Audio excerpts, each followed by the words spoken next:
सर्वशक्ते धीमहि तन्नो लक्ष्मी प्रचोदयात्। ॐ तत्पुरुषाय विद्महे महादेवाय धीमहि तन्नो रुद्रः प्रचोदयात्। आज मैं बात कर रहा हूँ शिव भक्तों द्वारा हर साल की जाने वाली एक पवित्र यात्रा की। ये यात्रा है बाबा बर्फानी के दर्शनों के लिए निकलने वाली पवित्र अमरनाथ यात्रा। जम्मू कश्मीर में होने वाली इस पवित्र यात्रा को बालटाल और पहलगांव दो जगहों से शुरू किया जा सकता है। पहला रास्ता पहलगांव से है। ये रास्ता बड़ा ही आरामदायक और सुगम है। बहुत से शिव भक्त सेफ जर्नी के हिसाब से इसी मार्ग से बाबा अमरनाथ की गुफा तक पहुंचते हैं। लेकिन बालटाल के रास्ते बर्फानी बाबा के दर्शनों के लिए पहुंचना बेहद रोमांच भरा होता है। प्रकृति से प्रेम करने वाले, रोमांच और खतरों में अपना आनंद तलाशने वाले भक्तगण इस दुर्गम मार्ग से यात्रा करना ज्यादा पसंद करते हैं। लेकिन दुर्गम पहाड़ियों, संकड़े रास्तों और खतरनाक गहरी खाइयां होने के कारण बालटाल रूट से यात्रा बेहद थकान भरी होती है।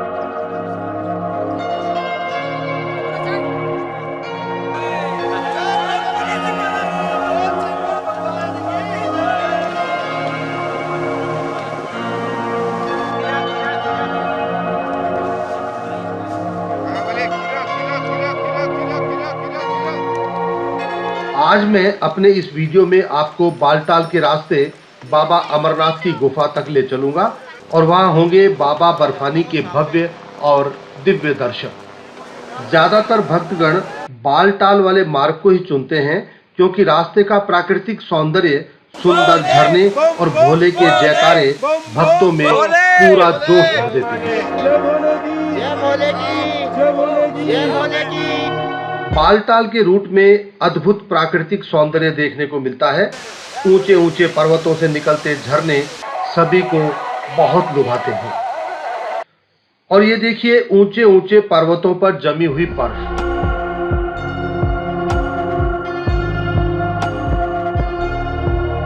इन बर्फीले पर्वतों से जब बादल टकराते हैं तो वो सीन तो भाई देखने वाला होता है। और ये देखिए कुदरत का एक और कमाल।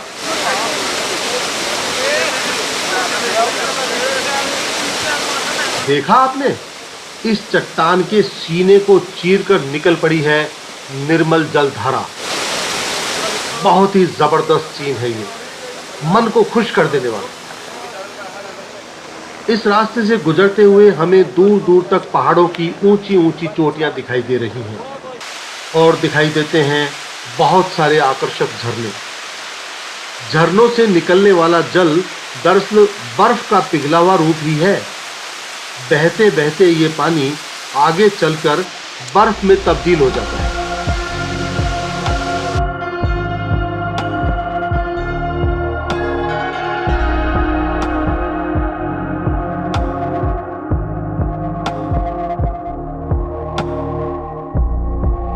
बालटाल वाले रूट से बाबा अमरनाथ के दर्शन करना एक चुनौतीपूर्ण कार्य है, खासकर बूढ़ों, महिलाओं, कमजोर लोगों और बच्चों के लिए तो। बम बम भोले, बम बम भोले, बम बम भोले, बम बम भोले,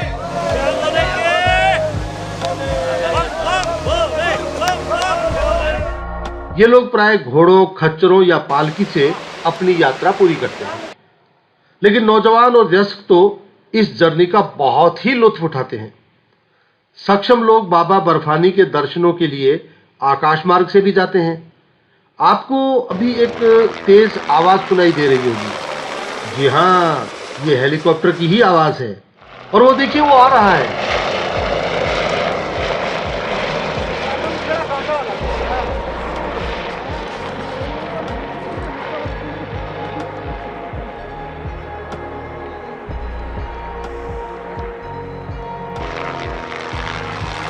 इस प्राकृतिक सौंदर्य भरे रास्ते में उड़न खटोलों का उड़ना वातावरण में चार चांद लगा देता है।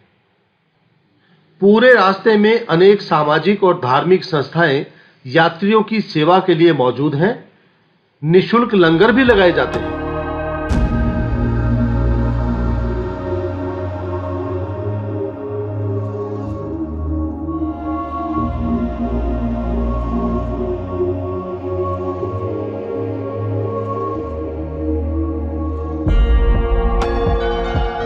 अब जरा इस ऊंचाई से नीचे पगडंडियों वाले रास्तों पर शिव भक्तों के रैलों को देखिए।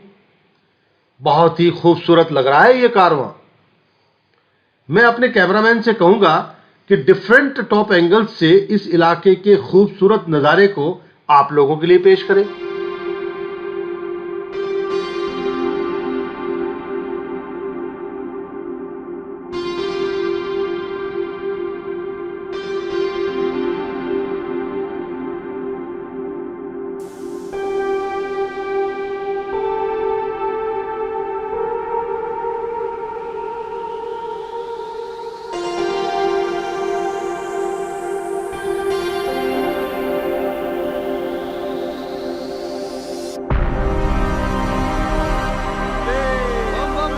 बाबा अमरनाथ की जय जय के नारे लगाते हुए जब लोग यहाँ से गुजरते हैं तो वो सीन देखकर हर किसी का मन श्रद्धा और भक्ति से भर उठता है। भोलेनाथ के जयकारों की ध्वनि जब ऊंचे ऊंचे पर्वतों से टकराकर वापस लौटती है ना, तो उसे सुनकर बाबा अमरनाथ यात्रियों में न केवल जोश आ जाता है बल्कि उनकी थकान भी दूर हो जाती है।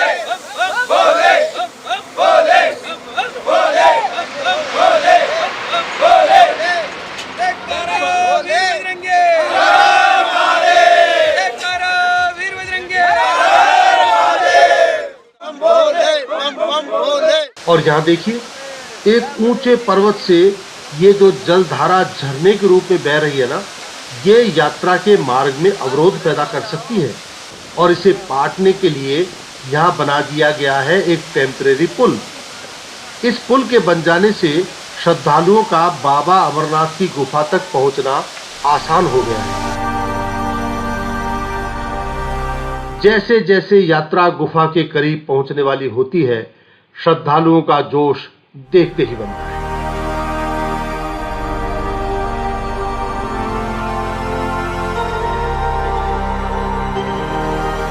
ऊंचे ऊंचे पर्वतों से घिरा हुआ गुफा क्षेत्र रंग बिरंगे टेंट और तंबुओं से सजा हुआ दिखाई देता है।